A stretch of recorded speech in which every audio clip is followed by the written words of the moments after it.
պետական պարտքի ամբողջ ավելացումը կամ չեն տեսել իրանք բյուջեով 2018-ից մինչև 2025 թիվը ներառյալ 4.4 միլիարդ դոլարի կապիտալ ծախսա միայն պաշտպանության ոլորտում 25-ը ճիշտ ասի թե 24-ում լավ վերջ ինչ-որ մի ժամանակահատվածում չեն տեսել այդ թիվը ոնց կարա ինչ տեսնեին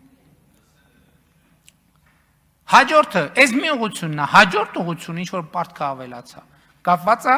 Ղարաբաղի փախստականների եւ Ղարաբաղի հետ կապված չնախատեսված ֆունկցիաների ծախսի համար ուրիշ պատմություն սրա տակ չկա եւ պարզապես գոյություն չունի չեմ ասում իհարկե նախկինում եղել են վարկային պայմանագրեր եւ այլ այսինքն ինչ որ բնական ունաչ պետքա նախատեսված լինի